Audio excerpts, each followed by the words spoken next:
नमस्कार, मी पंजाब डक. आज आहे 26 मे 2025 आणि शेतकऱ्याला अंदाज येणार आहे.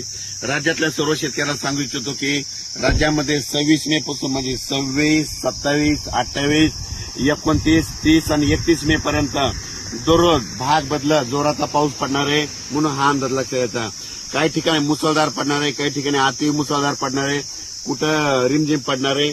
राज्यात सगळीकडे म्हणजे चारही विभागामध्ये म्हणजे पूर्व विदर्भ, पश्चिम विदर्भ, दक्षिण महाराष्ट्र, उत्तर महाराष्ट्र, कोकणपट्टी, खानदेश, मराठवाडा सगळीकडे पाऊस पडणार आहे म्हणून हा अंदाज लक्षात घ्यायचा. आणि योगायोगानं तुम्हाला एक सांगू इच्छितो, सगळ्याच्या आनंदाची बातमी, केरळला मान्सून दाखल झालेला आहे आणि आणखी 2 दिवसात आपल्या महाराष्ट्रात देखील दाखल होईल.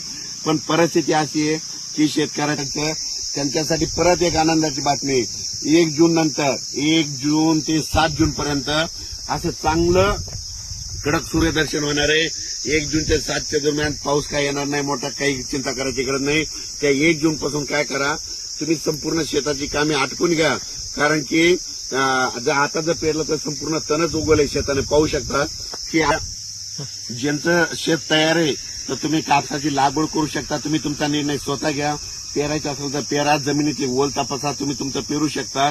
पण 1 तारखेनंतर 7 तारखेपर्यंत शेतकऱ्याला मेहनत करण्यासाठी म्हणजे पाऊस थोडा विश्रांती घेणार आहे म्हणून हा अंदाज लक्षात येतो. मान्सूननं दणदणीत म्हणजे आगमन इतकं जोरात केलंय तर तुम्हाला सांगतो, आज देखील म्हणजे आज 26 मेला देखील राज्यामध्ये आपल्या महाराष्ट्रामध्ये ठिकठिकाणी मुसळधार पाऊस पडणार आहे. मुंबईला देखील अतिवृष्टी होणार आहे, नाशिक देखील अतिवृष्टी होणार आहे. त्याच्यानंतर म्हणजे ह्या 31 मे पर्यंत मुंबई, पुणे, नाशिक 2, त्याच्यानंतर बीड जिल्हा, त्याच्यानंतर कडा, आष्टी ह्या भागात देखील मुसळधार पाऊस पडणार आहे म्हणून हे लक्षात येतं. सातारा, सांगली, सोलापूर देखील खूप पाऊस पडणार आहे म्हणून हे लक्षात येतं.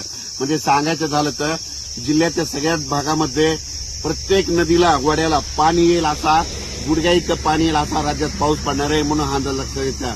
तर आज हे जरी ऊन पडलेलं असलं तरी तुम्ही बघा, दुपारी 2:30-3च्या नंतर राज्यामध्ये परत पावसाला सुरुवात होणार आहे. पण हा पाऊस पुन्हा रात्रभर आजूबाजूला पडतच राहणार आहे म्हणून हा अंदाज लक्षात येतो.